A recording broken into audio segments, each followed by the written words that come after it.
Welcome to Bid on You, the podcast, where we help you navigate the chaos of life and experience the bliss of backing yourself. Hosted by yours truly, Marissa Lee. Every Friday, we sit down with creatives, artists, influencers, and just the regular folks to talk dating, adulting, faith, culture, and all the random thoughts in between. It's time to bid on you. So let's start the show.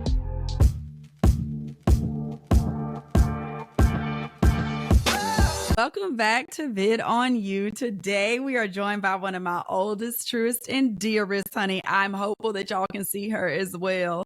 So we call on the name of Jesus and we plead the blood over this recording. But we're joined by my girl. I'm going to say praise because I know that's what you like. That's what you prefer. That's actually on my birth certificate.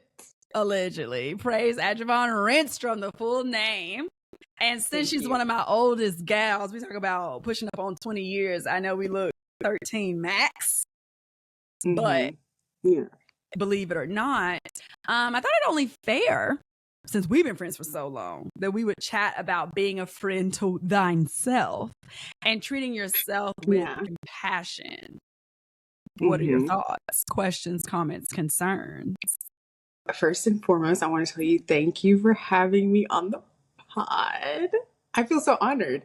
It's like, I know that in T minus not so, no, I was about to say not so soon, but that's not what I mean. In T minus not so long from now, we're going to hear, here's Marissa on a channel close to you. So I'm honored that I get to be here while the makings are being made. Hello. So thank you for having me. From the bottom. Started from, was it ever really the bottom? Hello. And that's the truth. And now we're here. Today. And Payne Elementary, if you know, you know. But we are going to be locked in. For us, I just want to preface members, like, we are a little bit, y'all think I'm chaotic. When you get around somebody who has seen every level of chaos since you were 9, I'm doing all that I can to lock in. And so I hope that I hope it works. But before we get started, we want to remind you, girly pops and guys and whoever in between, be sure to rate the show. Hit download so you don't miss any episode drops. I'm tired of y'all talking about, a new episode, because you're not following the show. You need to hit download. You would know. And follow us at bidonyouthepodcast on Instagram and TikTok. But without further ado, we're going to jump right into the tea with Miss Praise. So, Praise, tell the people a little bit about you before we really, because who are you to be talking for real? Like, who are you? I'm a child of the Most High. That part. First and foremost, I am a girl who's becoming a woman. I'm a mother. I'm a wife. I've never understood why people usually say, like, I'm a mother first before they say I'm a wife. And now I get it. I'm a mother. I'm a wife. I'm a rising entrepreneur, but don't hold me too tight to that title because I feel like the girls just say that and they don't really mean it. So catch me in a year, I'll mean it. Anyway, I am a number of things. And most importantly, I am getting by day to day because I'm pregnant and juggling 2 under 2 is going to be a process. But all it'll I be can do good. Is pray for you. All I can do is pray for me too. You're going to have to lock in. I can pray. Listen. All I can do is pray for me literally too. With child on the pod, and I can barely get myself. I'm the child. I can barely get myself over here. So just to point out I'm a girl becoming a woman. This morning I called my mom to tell her that I was having a bad dream last night. Let that paint the picture. I have children. No, the way that I started to call my mama the other night, like I had a bad dream, it was a series, like Monday night, Tuesday night. And I was like, because I'm 2 hours behind, as you know. In my mind, the spiritual realm be trying to tap in at 3 or 4 anyway. That's a different conversation. Right. But I was like, what's going on? And me and Maya were like, what's been going on with dreams? They knocking on our door frame, but we still plead the blood of Jesus in his name. But regardless, I literally woke up and I was like, should I call my mama? Because I try to avoid that because I think if I called her in the middle of the night, she would be like, what's going on? So I try to always avoid that. But I was like, I'm going to have to call my mama because I'm scared. Like, now I'm having a bad dream. Yeah, no, I'm gonna call my mom. No matter what. One thing I'm gonna Calling do my mother. is pick up that phone. One thing I'm doing is calling my mother. And let her not answer. Then we're in dire straits. But we see, this is what we mean by we need to lock in. Where do we even start? We're talking about our moms. That being said, being a mom, an entrepreneur, a wife, having a lot going on, to say the least, I think it can be very challenging. Like I was saying, I'm just a girl and I struggle being a friend to myself. So before we really get into the episode, what does being a friend to yourself really mean to you? And why is that important? For me, I think that I am learning and unlearning so many things right now that question takes a lot of paths. But to answer on the surface, I think as I'm learning to navigate all avenues, being a friend to myself really means that I am accountable to the thoughts that I have, the words that I speak towards myself. I'm accountable to the people that I allow in my space and the things that I allow myself to do. And I didn't really know how much I wasn't on my team until I had a little one and I had to be on his team all the time, which doesn't really allow you to have so much space to do all the things that you think you can do at one time. Right. And I know with you as well that you're always there for people and you really want people to show up in the same way for you as for you too. And I'm seeing that just because that doesn't happen doesn't mean that somebody's not on my team. It's more just that sometimes you really do have to take yourself into consideration, and you have to be supportive of yourself. And that includes taking a step back from certain things, from certain situations. But I think the most important thing is being accountable to yourself for what you feed yourself, your mind, in your body, in your space. Hoo-wee. So being a friend to yourself is accountability to yourself to show up for yourself in the best way that you can, when you can. Mm-hmm. I mean, I think when you can is a daily process, and it's a daily surrender because you don't necessarily recognize the when until it comes up, because we're usually on so much autopilot, especially now. Like everyone's busy doing their own thing and busy with their own lives, that we kind of have like a baseline autopilot. And so when something shows up that is outside of our autopilot, I think that gives us an opportunity to recognize where that accountability comes in. But if it's just like day to day and you always feel like, oh, I can handle this, maybe you can't. But one thing about this walk, there will be things thrown in your path every day that reorient you and reorient your perspective. I like reorienting your perspective. That's interesting. I love the reorienting your perspective train of thought, because say more about that. What does that mean?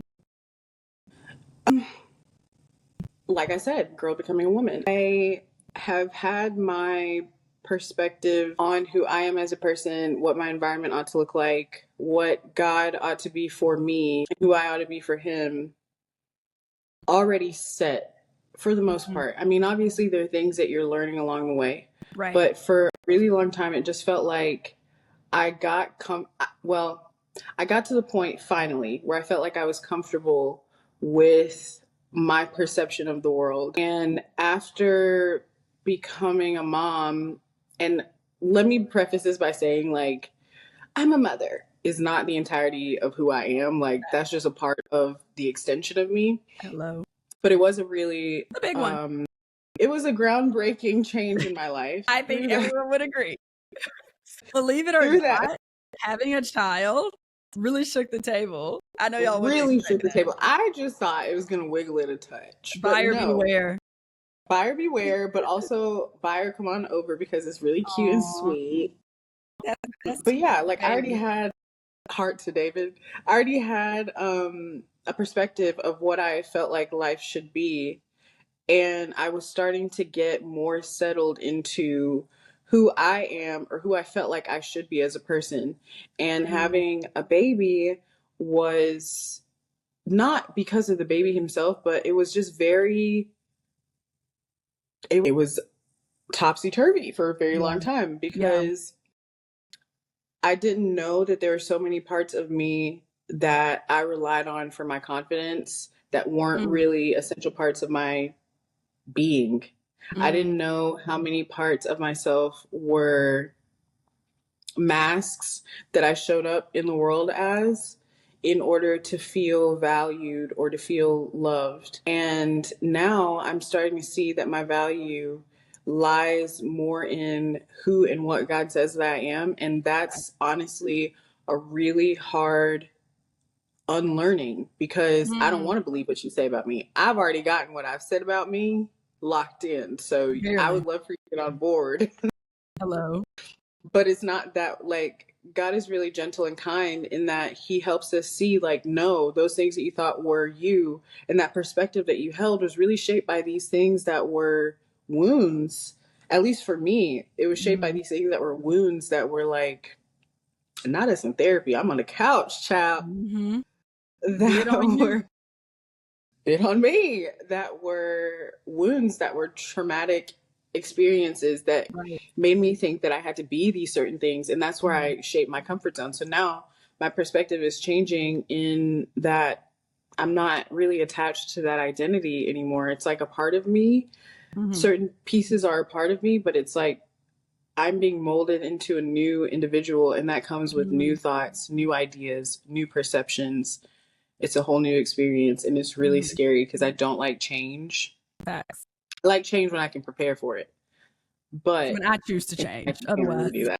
Yeah. I think that's really interesting too, because obviously we know this, but for the members that are listening or watching, I'm thinking now, listening to you, obviously I have not had a child yet, but I think we are obviously close in age. LOL, duh. So happy early birthday, by the way. Woo! Thank you. I think maybe it's the age that we're at, because I feel like that's been coming up a lot in conversation lately. And I think something that's really interesting is watching God confirm a lot of things the past several days. So I'm like, okay, you must be saying that because you keep saying it through the mailman, basically, at this point. But just the restructuring of your identity and the things that maybe for me, right, that might have been career or whatever accolade or whatever that may be. And that's restructuring, or God is trying to take that desire to like find your identity in whatever that may be for y'all, a relationship, a job title, whatever that is. Yeah. It's very jarring not in the British way. Well, it's both. It's jarring in the British way of annoying, like it's a bit jarring. Yeah. And it's also jarring in like, whoa, Nelly, whoa. So I think it's both and I think what's really cool about being able to walk through different seasons of life with people, whether they're parallel at the time or literally, they always are parallel though. Because I may not have a child going on. Do you know what I'm saying? You may not be recording a pod. But the Lord shows us different ways that we're navigating such similar themes. So I always find that interesting. And also, I think that it's done in different ways. Your transformation needs to be different than mine because of one reason or another. Yeah. Or it needs to be similar to mine so that we can lean on each other in this particular space. Or I need to be ahead, or you need to be ahead so that we can lean on each other when we get there. I think that in every bit of transition that we've gone through together, there's always been a spot where, we're in like different spaces, but we're really just hanging on with one another. Like I lean on you for certain things that you lean on me for. And I think that's a part of like loving yourself as a friend, but then also loving on your friends too, is you have the opportunity to grow with them. And I don't think that I think that growth happens organically, whether or not we're doing the same thing. Yeah. You know? I love that. I would say from that, pause really quick. Let's pray real quick. If you don't mind. God, I just thank you so much for allowing us to be able to be here today and to, no matter how many miles or years come, that you allow us to stay in connection to each other and more importantly, stay in connection to you. And I just pray and ask that whoever this podcast is for, wherever they're listening, whenever they're listening, God, if it be years from now, Lord willing, if it be as soon as it drops, Lord willing, both. I just pray and ask that you would bless them and bless us through this conversation as well, for your glory, for your good, for your light to shine through us. Thank you so much that we get to do this. In Jesus' name, amen. Amen. And so with that, talking about something that's really guided me a lot over the past several years. I can remember a therapist I had several years ago was like, essentially treat yourself like a friend. But when I would struggle with a boundary about something, or maybe not feeling as confident to be like, get away from me with that, go away from me with this Apollo, you know, I would, we are locked in, boys. Y'all have no idea, because I could have gone 30 different directions, but I held it tight. I was ready for you too. Thank you. I had to shock y'all because I felt underestimated in that moment. And fair. But anyway, she used to have to say, like, imagine someone saying or doing that to your mom. Imagine someone saying or doing that to a friend that you really love. And I think that really clicked it for me. And so that's a part of, to me, treating yourself as a friend, because it's like, why is it that it's difficult to feel some type of way, be angry, react to a boundary, whatever, when it's yourself, or to speak to yourself a certain way, whether consciously or subconsciously, that I wouldn't dream of doing that to my friend. So I want to know why you think, like, or do you have an opinion on why it's so hard for people to give themselves the same kindness and encouragement they'd give a friend? I know that it's because we see all of ourselves all the time. So, you know, every lie you've ever told, every time you didn't show up accordingly, you know, your conscience knows in your heart of hearts the depth of foolishness that you do yourself. Yeah. And I think that it's human nature. Like, think about when this is a really poor example, but this is the first one that came to my mind. Okay, we really liked, I don't mean politically for one, but we really liked President Obama for what he stood for in terms of, he was a married man, honorable towards his family. He presented as an honorable person. He presented as an eloquent person. And there, throughout his entire presidency, were no wobbles, nothing that's very substantial for us to be like, oh, this was a scandal. Like, there was, yeah. But imagine if there would have been a scandal, we would then look at that man like, you're not who we thought you were. Yeah. And I think that that's human nature. We always want to grab onto the negative piece from the very beginning. I just was listening to a sermon about this, but basically, think about the fact that Eve was told you can have any fruit you want from any tree. Why would you think about the lack? Like, why would you think about the lack that you don't have? You have every single thing. Why would you think about the one thing, right? Yeah. That's the temptation constantly, and it's still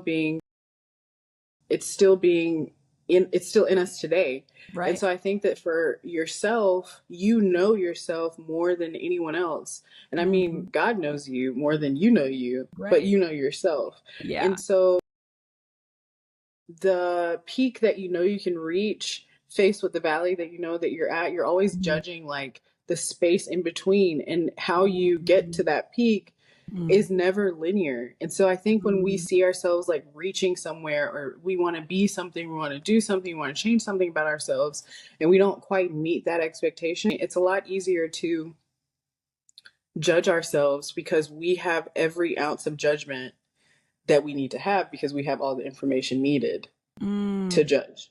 So for me, I feel like lately I've been getting better about how I judge myself.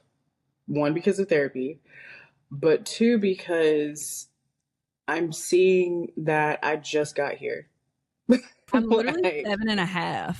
Like, I'm literally 7.5. Like, I just arrived on this planet. I don't know how any of this works. I just became an adult, and I know that society says that all these things should be established at a certain point in time. What do they know? Not happening, unfortunately. I wish it could, but it's just not. Yeah. So I believe that's where that comes from, where we have an expectation of ourselves that's not necessarily unrealistic, but if it's not met, we're met by judge, jury, and executioner in us that tells us that we're correct and justified to judge more harshly than we Right. would judge another person because we don't have all the information on them like we do on Right. ourselves. But Yeah. that's extra not Ooh. fair. I literally resonate so deeply with the information component because I think there is a grace given to the unknown because you can assume the best. Whereas it's like, if I know I wanted to do this and that was my intention, ideally, hopefully, if you have some form of self-awareness, which I'm too self-aware, hence the suffering. I'm kidding, ish. But it is different because it's like, okay, well, if my friend does that, hopefully that wasn't her intent. I know her heart. But when I mess up, now, you know, you intended to work out 3 times today, and why didn't you do that? Because you know that's what you're like, girl, whoa, relax. We're on a burning rock. The more that I click, this ain't my home, no way. Like, I really am just like, okay. And I think that I'm passing through, as the old folks say. Everything they said we was going to see, I'm seeing. They've been, you know, this is one theme I haven't seen them be wrong for yet. us, left and right, is you remember they said, if you live long enough, facts. Baby. They said, if you live long enough, you gonna see. And every single thing I'm seeing, the longer I'm living. They've not been wrong. So, I just see, this is the thing. Hello. I have a lot of advice to give to people that are from here down.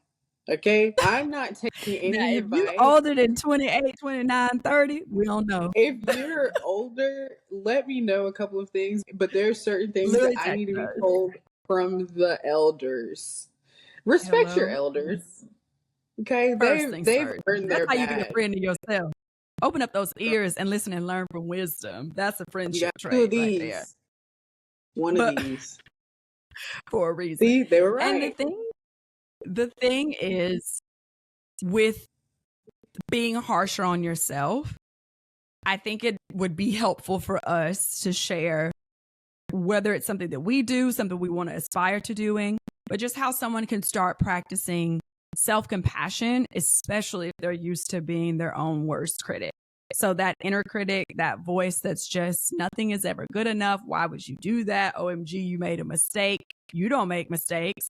Literally, someone said to me, it might have been you, last week we were talking, and they were like, well, everybody makes mistakes. And I was like, this is not Hannah Montana. Like, I don't. I know I do, but the fact that I would make a general mistake that other people would make, it blows me. And that is kind of insane. Like, if my own mom is like, you're too hard on yourself, I'm like, well, where did this come from? And so I know how difficult it can be to start that practice of self-compassion when that voice has had a platform for so long, unchecked in many ways. And I think there, for me at least, is a grace to, oftentimes, some of that's the enemy you can discern, trying to put negative thoughts and let you run with that narrative. But oftentimes when it comes to like what you and I discussed the other day, oh, this is going to end negatively, or I'm going to be disappointed, so I might as well just prepare to be disappointed. I recognize that that is me trying to protect myself, which means that I love myself. Because if I didn't love myself, I would just put myself in any situation and free fall like Tom Petty and John Mayer said. But that's not what we're on. However, sometimes it's kind of like when you grow up in a really strict household and then folks be buck wild, you can swing the pendulum so far that it busts back the other way. So that's at least for me. But what do you think can help people just start to at least try to practice that self-compassion and quiet that inner critic a bit? You know, I'm always go back to the Lord for one. That's me. Where else is there to go? But here's the thing. You can only be hard on yourself for so long until there's a little crack in your system. Thank you. The people down at the schoolhouse used to say, it's cute for the weekend. Meaning, you could do this any other time but now. Now, I'm going to apply that in a different way. You can only wear this chip, this need to be hard on yourself for so long until you, that is the highest you there is, looks at you and says, I'm not doing this anymore. Like, I'm just not. Facts. So how do you get there? Facts. Well, you have to see yourself established from who God says you are at the end of the day. You were Mm. already created before you had an awareness of who you were and are to be. Mm. You already Right. created. You've already been told who you are. And so anything less than that is a lie. So for me, this is where the transformation has been coming in for me lately. I'm not there yet, but I'm getting there. I can see it. Like I told you the other day, for the first time, I feel like I'm genuinely loving myself, like sincerely. And Yeah. I love this girl. Like I really like who she's becoming and who she's become. And it's Yeah. taken a minute, but here's why. Because I stopped, not all the way. I'm stopping the I generalization paused. of the concept. Right. We halted. We paused trying Mm-hmm. to make myself what I think I should be. And rather, I've started listening to who God says I am, what God says I am, how He values me, how He sees me. And then everything else really just becomes a lie. So if I am having a really rough day and I feel like I do something that's silly and I'm just like, wow, you're so dumb. I immediately, like lately it's been immediate. I'm like, you're not dumb. You're actually brilliant. And you're doing the best that you can. And this is the having accountability for your Yes. thoughts and your speech. Like you're doing the best that you can with what Mm-hmm. you have. You're Oof. being really hard on yourself, but that's okay. You just want better out of you. Like I start talking to myself like I am a friend. And Yeah. that really does shift my Yeah. perspective substantially. Now Come I on. need to Come extend on. that to the other people in my life, my husband, my friends, my little I'm boy, weak. Yeah. because but when I do that, when I see myself being harsh towards others, that's because that's that harshness in me that's breaking and it's coming Mm. out so that I can outwardly see how it's displayed, but it's for me too. So I think anyone who's desiring to move past negative self-talk or or just generally being really hard on yourself, you have to start from the beginning. Who does God say that I am? Who's really me? That's something that I feel like I'm really trying to walk through is truly what is it that God says about me, has already said about me, and then building from there. And I think you said something really beautiful about talking to yourself in just a way of like, they're there has been revolutionary for me. Because I wouldn't say before I was like, you idiot per se. But I think if you feel that way, whether you're actually like aware of it or not, it'll come out in your actions, how you treat Yeah, others, like you said, how you allow yourself to be treated, things yeah, that you think you should and shouldn't have. yeah, Um, and it's going to do damage whether you're aware of it or not. yeah. I was even thinking about mistakes that I made in my early 20s. And I was thinking about how I behaved with guys or friends or just different situations where I allowed people to mistreat me. And I was like, wow, you're being so Mm, spineless. Like, I remember thinking this to myself. I was like, wow, you're just being so spineless and done. And I was like, no, I was doing the best that I could with what I had and I didn't know any better. And if I well, didn't go through that, then I wouldn't be where I am now. Like you literally in the moment yeah, have to be like, you're hearing yourself saying or going through, the hamster wheel motion. Cause this is a stronghold. Like this is right, now what we've been thinking for years. And you have to be like, right. nope, I'm not that person anymore. I don't want to be that person anymore. So stop and break. Mm, thanks. Appreciate it. Pretty much. Sometimes, and this is a little deranged. I think I said this last season. It's deranged, actually. So you got to catch that.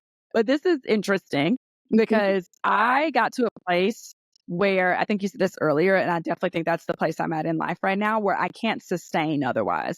I can't sustain shame. I can't sustain crashing out internally and being like, how could you do like, okay. Like, I think that would send me to the place with his grippy socks. So I'm just at a place where I'm like, okay, Yeah. and it's not even apathy. It's, I think I need for a person that's such a thinker and it has to be this and has to be understood. Apathy could do me some good a little bit. So Yeah. it's sort of what you're saying of like, I'm figuring it out as I go. Bet. Can't win them all. Like, I think that's just where I'm at today. It may not be the healthiest place to remain, but I think however we got to get to the hospital is how we get there.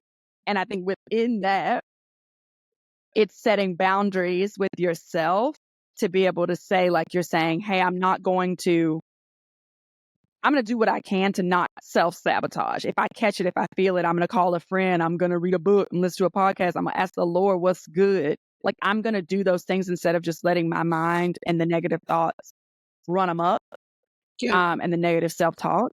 But what are some ways that you set boundaries with yourself, whether that like avoiding burnout or self-sabotage, like I can't come to that, sorry, saying no and letting that be a full sentence? Or what are some ways for you? I'm pregnant, so that's just the boundary. Full stop. No chaser.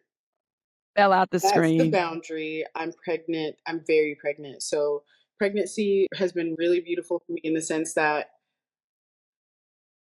I can't even say that I'm a recovering people pleaser. I'm not people pleasing because my body cannot people please right now. Like, I'm doing the best that I can for those that I love.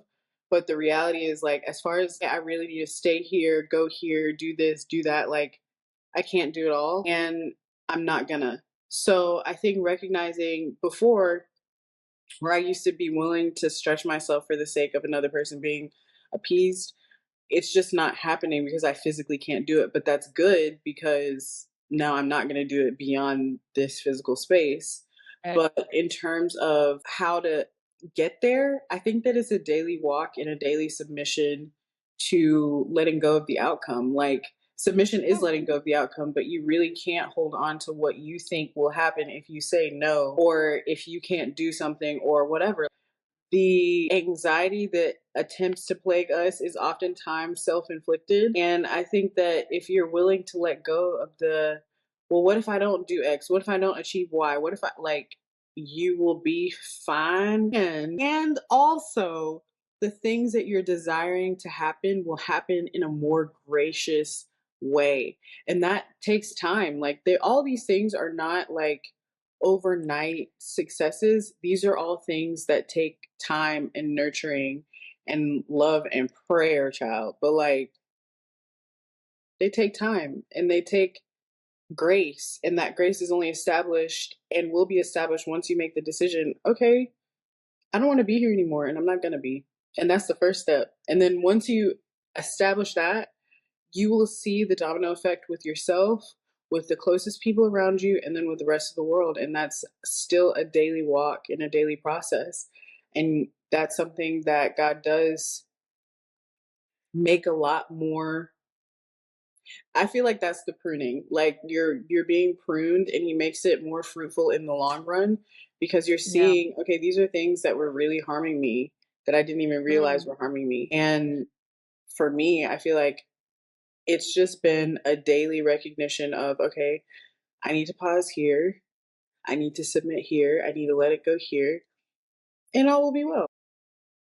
What are the habits of that? Like, give me a practical example of. Oop. And if you want the practical examples, we're going to have to come back for part 2. We're going to get into all of it, I promised. And until then, we can't wait to bid on you.